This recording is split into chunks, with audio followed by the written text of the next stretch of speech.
A momentous call. Fiona had been a different person since the previous night. All day long she had been so cheerful and friendly that the other children gradually forgot their differences and made peace with her. The last evening at the mill pond had already begun. After putting out the campfire, the children went to their tents, tired but happy. Bibi, Tina, and Alex also decided to go to bed earlier because they wanted a head start in the morning for the ride back to Martin's farm.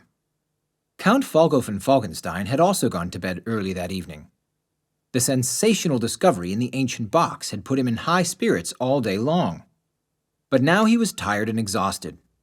Before his eyes closed, he had to think once more about how strangely his guest had behaved that afternoon. When asked whether Professor Cuckoo thought the seal of Francis von Falkenstein was real, the historian had muttered absent-mindedly, "Yes, indeed, it looks like it." The Count had then turned to important administrative tasks in his office. When he returned to the library some time later, he had found the professor on the floor. "Yes, my glasses," the historian muttered. "I think, once again, they are not where they should be." "He's a scatterbrained oddball," thought the Count. No, he's not an oddball, he's cuckoo, scatterbrained and cuckoo. And with that, he fell asleep. At the same time, Professor Cuckoo was still in a state of agitation. He had explained to the Count that he wanted to continue working in the library for a while, but he hadn't made it that far yet. Instead, he had scanned the entire floor of the library twice, once with his close-up and once with his distance glasses, and still he had not been able to find the seal. The tricky thing was that he couldn't even remember when he had last seen it. A terrible idea occurred to him. Was it possible that he had switched the seal with the coffee cookie Eckelbert had brought him after lunch? Perhaps the butler had removed the empty cup and seal. Professor Cuckoo shuddered to even think it. What if the seal had landed with the cup in the dishwasher? Or the butler had thrown it in the trash with the other leftovers? Unimaginable! Of course he could not ask the butler about it. No, he had to find the seal all by himself. He would wait until the butler was in his room, and then he would search the castle kitchen. Well, the darn seal had to be somewhere. While Professor Cuckoo began to turn the castle upside down, the seal was long since somewhere else. It was lying in the middle of a pile of paperwork on the desk of Mr. Overland's buddy. After his visit to the castle, the building contractor had raced in his big shiny blue car to Redwell, where the buddy lived who still owed the contractor a favor. This buddy was an illustrator for Redwell Weekly and an ace at imitating old manuscripts. Mr. Overland had explained to him that the document he wanted to commission would be a funny present for a business friend. A joke, but it would have to look absolutely genuine and, above all, be finished by tomorrow. After he dictated the text to the draftsman, the man sat down at his desk. He took a sheet of parchment paper out of a drawer and began to write down the desired text, letter by letter, neatly, with a fountain pen and black ink. There on the desk lay the seal, waiting to be stuck onto the document, a document that was neither a gift nor a joke, as Mr. Overland had claimed. With this document, the contractor wanted to pay Count Falco another visit, and Jake Overland was quite sure that this time he would have the Count's undivided attention. The next morning, Bibi, Tina, and Alex and the campers rode the shortest way across the meadows towards Martin's farm. When they arrived there, Tina's mother was already waiting for them at the front gate. "Great to have you back!" she exclaimed. "Did everything go well?" she asked her daughter privately a moment later. Tina knew who she was referring to at the question. Before the trip, they had all been worried about Fiona. A lot had happened in the meantime, but Bibi and Tina had not forgotten the promise they had made to Fiona. Not to tell anyone she had run away. "I think she's settled in with us now," Tina replied. Mrs. Martin frowned. "Really?" she asked. "So quickly?" But then she saw Fiona laughing with the other children, and most of all, she noticed how lovingly the girl now treated Snoopy. "What such an excursion can do," said Mrs. Martin, amazed, and went into the house to prepare lunch. Bibi and Tina had meanwhile taken Sabrina and Amadeus to the stable and unsaddled them. Alex and Roger unhitched Max and Moritz from the wagon, and the other children groomed their ponies. A mouth-watering smell wafted over to the children from the house kitchen. Lunch was about to be served, and Bibi and Tina remembered that they had promised their mother to help set the table. Alex also joined them. He had just come out of the tack room where he'd stowed Max and Morris's harness. "I'm so hungry," he proclaimed. Together, the children entered the hallway of the house and were about to turn right into the kitchen when they suddenly heard Mrs. Martin's voice from the office. The door was open. She seemed to be on quite a serious phone call. "What?" Mrs. Martin exclaimed in horror. "Surely that can't be. Impossible." At once, the children were alarmed. They moved closer to the open door. They saw that Mrs. Martin was completely pale. She was silent for a while and just nodded.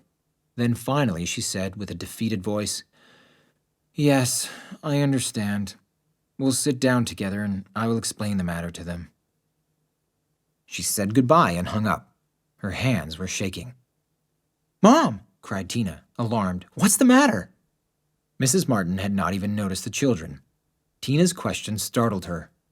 Tina knew that something really bad must have happened if her mother lost her temper like that. "That was Falko," said Suzanne Martin in a husky voice.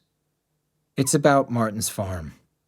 With a grave look, Tina's mother took in the faces of each child. "So, what about the farm?"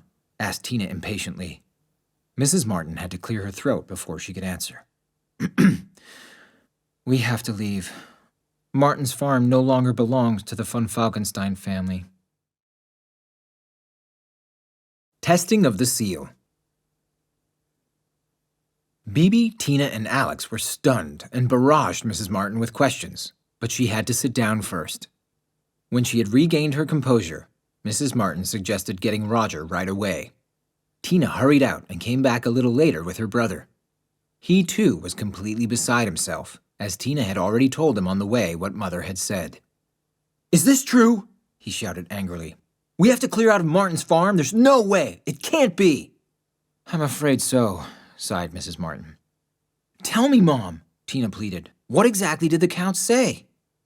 Mrs. Martin took a deep breath and began telling about the offer which Mr. Overland had made Count Falko von Falkenstein the day before yesterday for Martin's farm, and which the Count had decidedly declined. It had been mentioned that the ancestors of the Overland family and the von Falkenstein family had already been dealing with each other centuries ago. The contractor had searched his family archives and found an ancient document. At this point, Mrs. Martin came to a halt. What was written in this document was simply outrageous. "Come on, Mommy," pushed Tina. "What does the document say?" The document was signed by Francis von Falkenstein, the grandson of the founder of the castle, Leo von Falkenstein, Mrs. Martin continued. In it, he transfers land to his then house and farm manager, a certain Oswald Overland, exactly the land on which Martin Farm stands today. At these words came gasps, followed by an astonished silence. "This simply cannot be," Bibi shouted indignantly. "Hang on a minute," Roger also piped up. "There's something fishy about this. First, this Mr. Overland wants to buy Martin's farm, and then 2 days later he finds out that the farm belongs to him? That's no coincidence." "Right," Tina agreed with him. "This Overland has to prove the document is real." But the Count already had the idea to have the document checked by an expert, the historian, Professor Cuckoo, Mrs. Martin began again. Mr. Overland had no objections at all to this. To the contrary, he had wanted to have the matter settled as quickly as possible. He plans on going to the castle with the document this evening at 6 o'clock. "Then we'll be there too," cried Bibi. "And after checking the document, Mr. Overland will get the shock of his life," Alex said. "I'm sure it's just a big fake." Together, they decided that Bibi, Tina, Alex, and Mrs. Martin would ride to the castle that evening, while Roger would take care of the camp guests. But first it was time to eat. Bibi, Tina, and Alex didn't bring up the matter at all during lunch, and in the afternoon they remained composed and kept their worries to themselves. Bibi and Tina gave riding lessons to the younger camp children, and Alex and Roger took a cross-country ride together with the older kids. When everyone had returned to the farm, Bibi, Tina, and Alex met with their horses in front of the stables, where Mrs. Martin had already saddled her black and white mare, Topsy, and set off for the castle. Roger stood at the gate and watched them go with a worried expression. What kind of message would they return with? It was 6 o'clock sharp when they arrived at the castle. Mr. Overland's big car was already parked in the yard. Harry, the Count's stableman, had come to meet them and take the horses away to feed them. By now, he had heard from butler Ethelbert what the contractor's visit was all about. Harry always seemed to have a grumpy look on his face, but now he seemed to have sympathy for Mrs. Martin and the children. "The gentlemen are still looking for the professor," he told them. "They couldn't find him in the castle." "He probably lost something again," Bibi whispered to Tina, who had to laugh despite her nervousness. "If you care to look as well," said Harry, "the others are in the castle garden." He led the horses over to the stables, while Bibi, Tina, Alex, and Mrs. Martin walked around the side of the castle. Further ahead, they could see the stocky figure of the contractor. He looked behind the bushes by the castle wall, while Count Falko von Falkenstein took a quick look behind some trees. The children explained to one bewildered Mrs. Martin that Albertus Cuckoo was a rather messed-up professor who was always misplacing something. "If only he'd lose that lousy document," said Mrs. Martin grimly. "Then we'd be done with this mess." Bibi noticed that the Count and Mr. Overland were obviously looking at the wrong end of the garden, as she had just discovered the professor. His backside was sticking out of a flower bed just below the library on the outer wall of the castle. "Professor," she called to him, and went over to the flower bed with Tina, Alex, and Mrs. Martin. "Have you forgotten the appointment? You're supposed to be in the castle." Professor Cuckoo bolted up in shock. He wasn't looking for his glasses, as the children quickly realized. One was on his nose, and the other was in his hand. "Appointment? Oh, my goodness, indeed," he uttered, jumping up, hastily brushing the potting soil from his pants. "What were you looking for?" Alex asked. "Well, my cookie," he stammered. "I thought maybe I accidentally threw it out the window yesterday." They no longer had time to inquire about the cookie, because Mr. Overland's voice suddenly came booming over them. "Albertus, there you are!" Together with the Count, he hurried over to them on his stubby legs.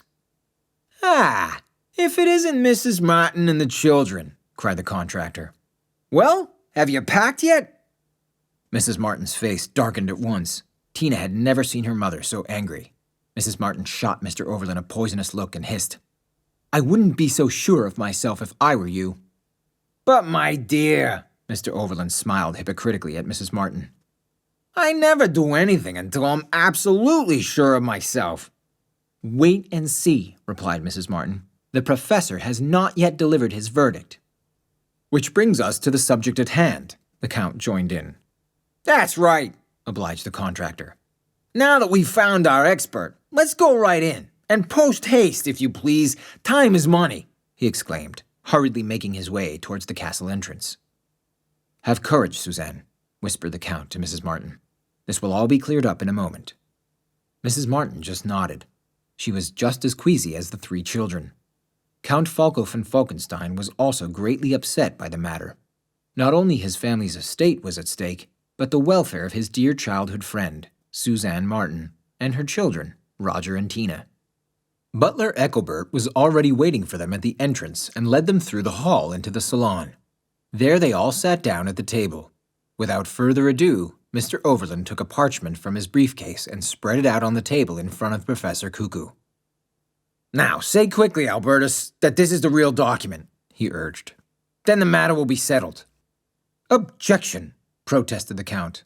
"Our expert will take all the time he needs for a thorough review." Not only Mrs. Martin and the children agreed with him, but Professor Cuckoo admonished Mr. Overland, noting that a scientific and completely neutral investigation needed careful deliberation. "What matters most is the seal," he explained, "and that is what I will now thoroughly examine." He bent over the document and eyed it closely. Bibi, Tina, and Alex hardly dared to breathe with excitement. The minutes were agonizing, passing much too slowly. Again and again the professor muttered, "Ah," and "Aha." He paid particular attention to the inscription that ran around the seal and contained the word Franciscus. Finally, he said, "Well, if you ask me—" "We are asking you, Albertus," Mr. Overland reminded him. Professor Cuckoo stood up and looked around, but realized he couldn't recognize anyone with his nearsighted glasses. He switched them laboriously with his other pair and announced, "This cookie here looks just like the one I had yesterday." Nobody said anything. Everyone was staring at the professor. Mr. Overland was the first one to shake up the awkward moment. "Albertus, This isn't about pastries, it's about a seal. I just said that, the professor replied. This seal looks exactly like the one the Count showed me yesterday. And is it real or not? Asked Mr. Overland. There's no doubt about it, Professor Cuckoo replied. The seal is genuine. Mrs. Martin collapsed. Bibi, Tina, and Alex sat motionless, dumbstruck. They realized what the professor's words meant, and Mr. Overland, in his triumph, did not hesitate to offer a rude reminder. So, Mrs. Martin, I'll give you 3 days. By then, you will have left the farm. I'll pick up my daughter tomorrow at noon. Elated, he stood up and rubbed his hands. He was already thinking about what he had to do in the next few days. First, I'll give the architect the green light, then the site manager, and in 3 days I'll have the wrecking ball machines get to work.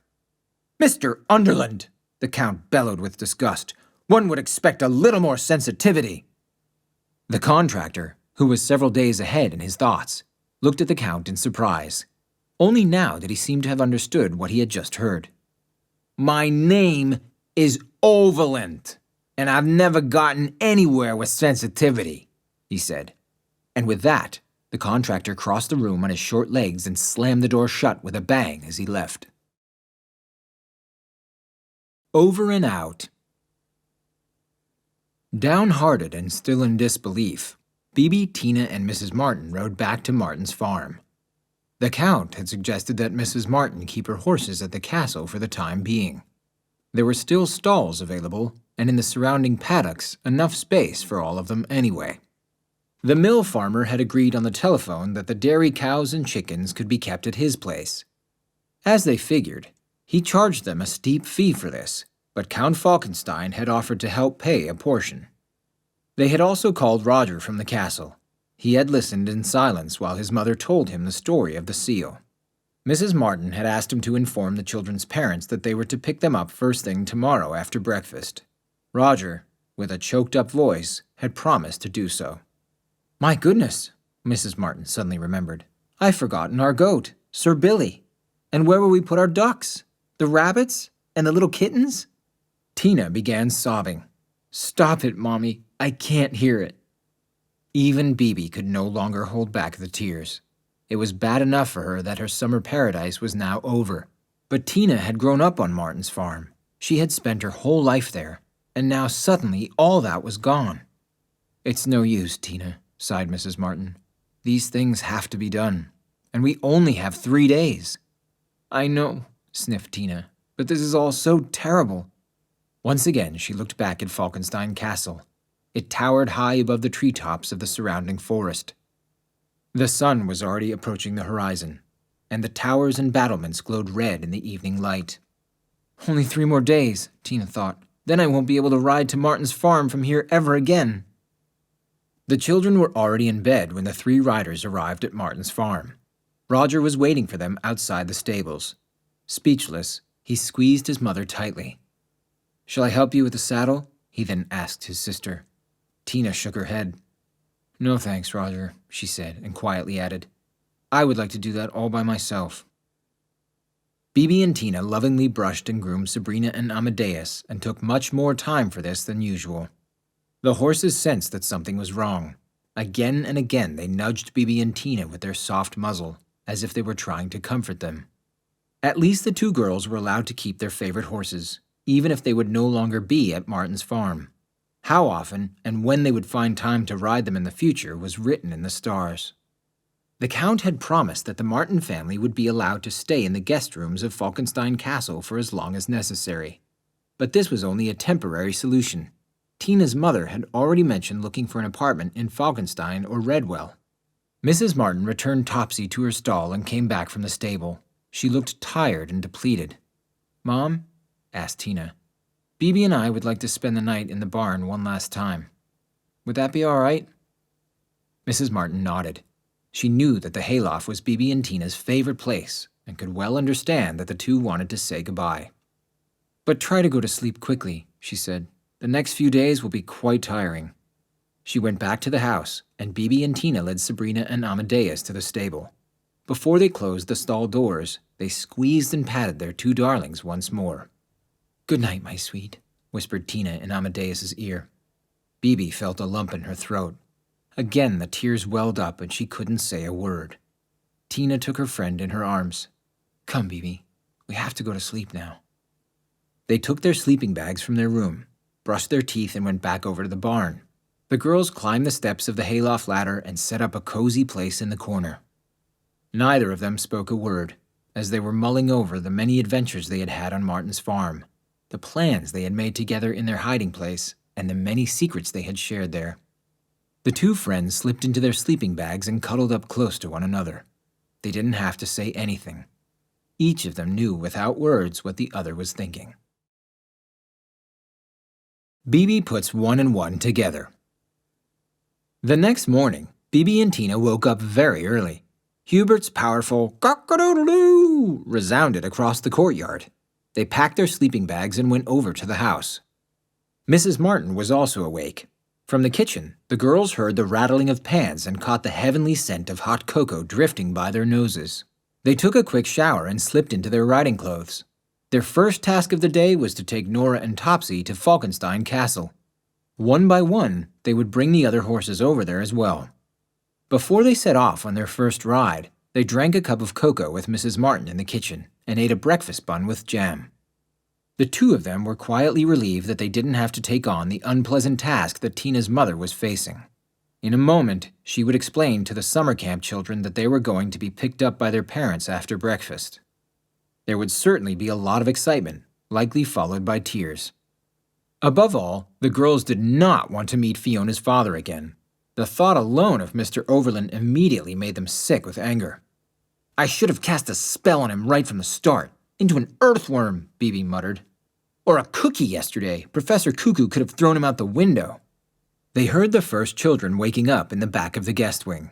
In one of the rooms, a pillow fight was well underway. Bibi, Tina, and Mrs. Martin could hear the children's bright laughter make its way to the kitchen. "You'd better get going," Tina's mother suggested. "I'll take care of the little rascals." The girls quickly finished their cocoa and went across the yard to the stable. After they had cleaned and saddled Sabrina and Amadeus, they put a halter on Nora and Topsy and hooked on a lead rope. They left the farm by the back entrance, riding past the orchard. Tina saw that there were already little apples hanging from the trees, some of which were turning blush red. Wistfully, she thought about how she would miss the apple harvest this year, too. Alex waved to them from the gate, and the girls saw that Harry was standing by in the yard to take care of Nora and Topsy. They also discovered someone else, Professor Cuckoo, kneeling in the tall grass outside the castle wall looking for something. He only noticed the girls when Bibi spoke to him. "Hello, Professor. Have you lost something again?" The historian was startled. Yes, indeed. Still my seal," he stammered shyly, then immediately corrected himself. My shoes. Sheep. Nonsense. My shoes." Bibi and Tina looked down at his feet, which were in a pair of worn-out loafers. "You have your shoes on," Tina remarked. "You've got that right," the professor replied. "I'm not looking for my shoes, but for my boots, because they're much more practical in the country. Wouldn't you agree?" Bibi and Tina didn't even ask why he was looking for his boots outside the castle wall, of all places. They had become used to the fact that the professor lost things in the most impossible places, and so they rode on through the castle gate and then dismounted. "Hello, you two," Alex greeted the girls and gave Tina a kiss on the cheek. Harry, the stable hand, tied Sabrina and Amadeus in front of the stable and led Nora and Topsy in. Bibi and Tina were surprised to see that Alex had saddled Maharaja. "I thought I'd better help you bring some of your horses over," he told the girls. "The air is pretty heavy around here." He told them that his father, Count Falko, was terribly tense. He was worried about the Martin family and fretted over the lands he had lost in one fell swoop. In addition, a reporter from the magazine, Castle and Nobleman, had called. He wanted to show up a few days earlier, and the Count was getting nervous. Under no circumstances should the story about Overland get into the press. In addition, Count Falko had not yet made any progress in researching his family's history. And unfortunately, the professor, who was constantly publishing something, had not been of much help either. The girls experienced for themselves how nervous and irritable the Count was. He stormed off with a resounding, "Ethelbert!" down the steps of the castle to his butler, who was on his way to the cellar entrance. Ethelbert was frightened, but he pulled himself together in a dignified butler's way. "May I have the pleasure of addressing the Count?" he asked. Falko von Falkenstein had to gasp for breath a few times before he could continue talking. He waved his index finger in Ethelbert's nose and shouted indignantly, "You have ventilated again." I don't quite understand, sir," replied the butler. "The castle must be adequately ventilated, otherwise—" "But not in the library," Count Falco interrupted. "Especially not when there are important papers lying on the desk that can fly all over the place, like what just happened. Besides," for this besides, the Count had to take another deep breath. "Besides, there's never any peace in this house when there should be." "These are troubled times, if I may say so," the butler defended himself cautiously. But now Count Falco was really on a roll. "No, you may not make that remark. The other day, for example, don't deny it, you received a visitor during my nap without asking my permission." The butler's face flushed red up to his ears. "Oh, is that what you heard? Well, I didn't let that man in. He was let in, or rather, he let himself in. That brazen building contractor has—" "Save your excuses," Count Falco snapped at him. "If I can't rely on you, you'll soon have to look for another position." This seemed rather harsh and unfair. Before Ethelbert could say anything to his defense, the Count simply left him and hurried back to the castle. "Oh dear, Alex," said Tina. "Your father's nerves are really shot to pieces." Bibi said nothing. Something about Ethelbert's words had puzzled her, but she couldn't quite place it at first. "My witch's nose is tingling," she murmured. "Ethelbert said something crucial for all of us." "What's it matter?" asked Alex.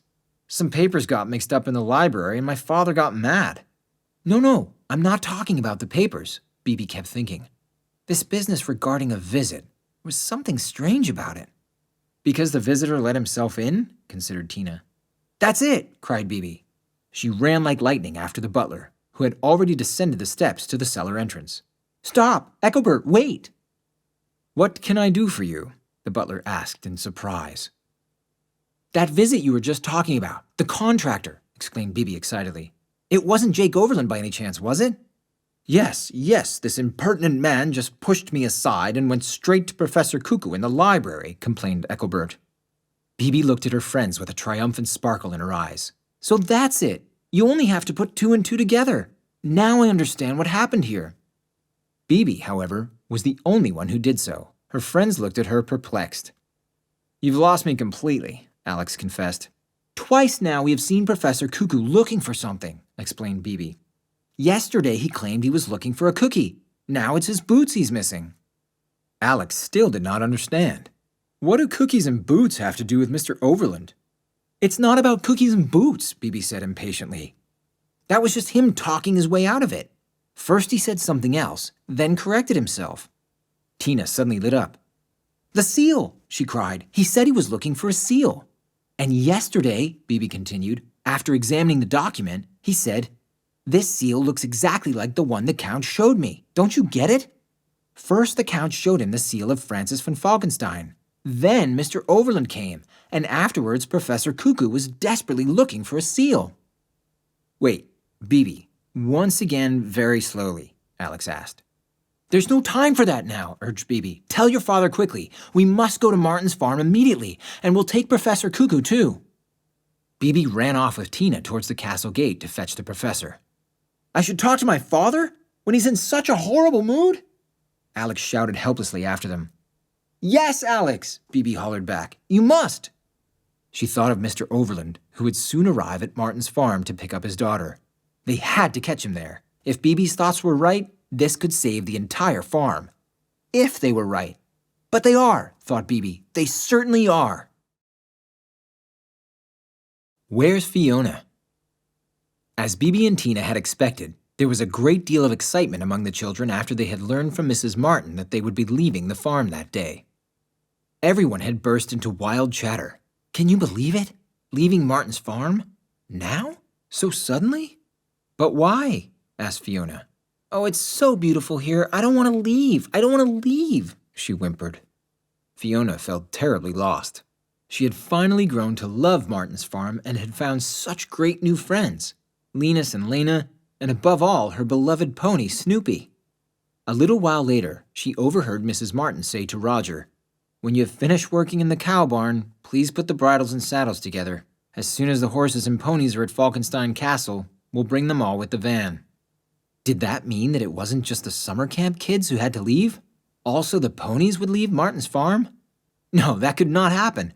She and Snoopy would not be separated. They would never split up. And she already had cooked up an idea what to do. In the meantime, all the camp children had gone to their rooms to pack. That is, almost all of them. Fiona had only pretended to go to her room. She stopped, turned around, and walked quietly through the hall back towards the front door. She peered out carefully into the yard. No one was in sight. Fiona hurried to the stable, and with all her strength, heaved the handle just enough for the heavy wooden door to open. Fiona slipped through and ran to Snoopy's stall. The pony snorted and neighed happily when he saw Fiona. She wrapped her arms around Snoopy and caressed him with all her heart. "Yes, my sweet, you're also happy," she whispered into his ear. "You know, the summer camp children have to go now, and the ponies will be taken to Falkenstein Castle. But I don't want that. We have to stay together." The pony looked at her with his big black eyes, as if he could actually understand what she was explaining to him. "Don't worry," Fiona added, as if to calm Snoopy. "I don't want to run away again. I just want to hide out in the yard with you, and I already know where." In response, the pony snorted once and let Fiona lead him out of the stall. In the saddle corner of the stable, she took a halter from the hook and put it around the pony. In front of the gate, she stopped and hesitated. How was she going to get the heavy wooden door open on her own, so that the pony would fit through? But Snoopy had made up his own mind and stuck his head into the door opening, then squeezed himself outside. Fiona followed and looked around the yard. "It's right over there," she whispered to the pony. "Come on, real quick, so nobody sees us, okay?" Snoopy snorted briefly and ran out into the yard alongside Fiona. At that moment, a car with squealing tires slammed on the brakes right in front of the house entrance. Someone was leaning on the horn impatiently. "That can only be Mr. Overland," murmured Mrs. Martin. When she opened the front door, she saw that she had been right in her assumption. The contractor's shiny blue car was parked directly in front of the entrance. "Ah, Mrs. Martin, how are you?" shouted Mr. Overland through the open car window. "I hope my little princess is already packed, because I want to leave right away. Time is money, as I always say." "One day you too will understand that money isn't everything," replied Mrs. Martin, unsure where she got the courage for this response at that particular moment. "If I were you, I would at least give Fiona enough time to say goodbye in peace." This put Mr. Overland a little off his game. "Say goodbye?" he asked, taken aback. "What for? She'll be glad to get out of here." "Just take a little bit of time for your daughter," replied Mrs. Martin. "Then you will see that Fiona has spent the past few days feeling quite comfortable here." For a moment, Mr. Overland's expression slipped away from him. He wasn't used to being contradicted, and he didn't like what he had just heard. His mouth opened and closed silently, but he again quickly found his retort. No, my dear. You seem to have lost all sense of reality," he hissed. "I don't see how my daughter could feel all comfortable here at such a pathetic riding school. She's accustomed to much better." Mrs. Martin began another peppery reply, but Mr. Overland cut her off with a decisive gesture. "Enough of this nonsense. Go and fetch my daughter so we can leave." "Nobody is leaving." Mrs. Martin looked up in surprise. It was Bibi. She came galloping on Sabrina through the courtyard gate, closely followed by Tina, Alex, and Count Falko von Falkenstein on Cleopatra, his noble Arabian thoroughbred. A length behind them followed another rider, who made for a somewhat sorry sight on the horse. It was Professor Cuckoo on Nora. He held himself in the saddle with great difficulty, clutching the mane and reins in one hand and waving wildly around in the air with the other. "Hoo-hoo! Nice and slow!" he cried, but his horse didn't seem the least bit intent on hearing him. When Nora finally stopped in front of the house, the professor breathed a sigh of relief and lowered himself out of the saddle. Mr. Overland was immediately on edge. The fact that not only Count von Falkenstein, but also Professor Cuckoo had appeared at Martin's farm in such a hurry seemed to worry him visibly. "And may I know what this procession is all about?" he barked at the 5 riders. "Why, certainly," said Bibi. "It's about the document of Francis von Falkenstein. I suppose it's still in the briefcase lying there in the seat next to you?" Mr. Overland hastily snatched the case. What's this all about? Professor Cuckoo confirmed beyond a doubt that the document's genuine. No, he did not, Tina chided. He confirmed that the seal is authentic, and indeed it is. Because it is the seal of Francis von Falkenstein that Count Falko von Falkenstein had entrusted to me for examination, the professor intervened indignantly. You stole it from me, Jake. That was not nice of you.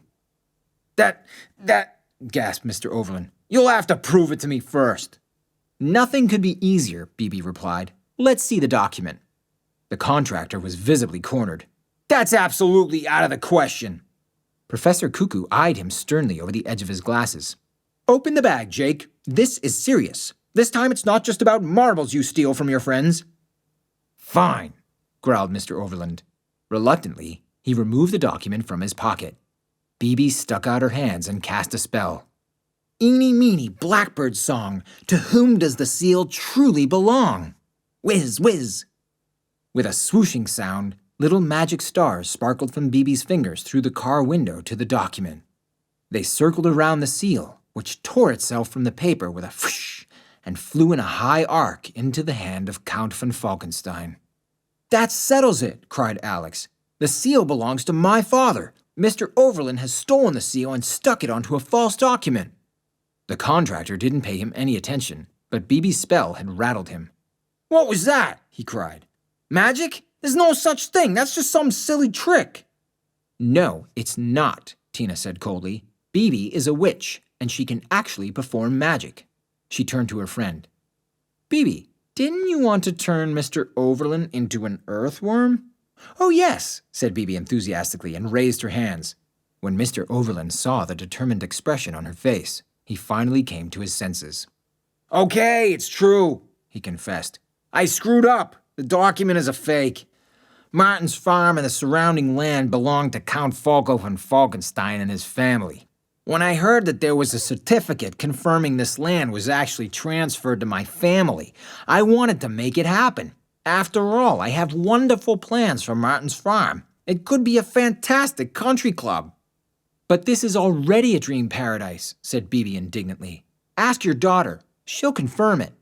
Jake Overland, who had disappeared deeper and deeper into the seat of his car, suddenly straightened up. My daughter, he murmured. Where is Fiona, anyway? Fiona! He cried out loud and got out of his car. Where are you? Everyone looked around for her, but couldn't find her anywhere. Didn't she pack her bags with you? Mrs. Martin asked the other children, who, in the meantime, had all gathered at the front door. Lena, who was in a room with Fiona, shook her head. I haven't seen her for a while. Bibi, Tina, and Alex thought again about that night at camp when Fiona had ridden away on Snoopy. Had she tried that again? Maybe we'd better check if Snoopy is still in his stall, Tina whispered to her friends. The three of them began running to the stable, but stopped suddenly at the sound of neighing coming from the barn. That's Snoopy, cried Alex in surprise. What is he doing in the barn? I think that's where Fiona is hiding with them, Tina suspected. Fiona is hiding? Cried Mr. Overland, who had followed them, confused. Hiding from whom? And why? You'd better ask your daughter that yourself, said Mrs. Martin. Come on. True friends. Mrs. Martin headed briskly toward the barn, followed by Bibi, Tina, Alex, and Jake Overland. When she opened the barn door, the contractor called out, Fiona, where are you? Two heads appeared behind the wagon, the gray head of the pony, Snoopy, and the dark curly head of Fiona Overland. Please, Daddy, begged Fiona as she started to cry. Snoopy can't leave here, and I want to stay too with my pony and my friends. You never have time for me anyway, and this is the most beautiful place in the world. You always want to put me in some stupid expensive country club. I don't like it. I want to stay here. But Fiona, princess, if I'd only known. You wanted to leave. You didn't even like it here. Mr. Overland was quite confused. What happened that made you change your mind? That was the moment when Mrs. Martin decided to leave the two of them alone.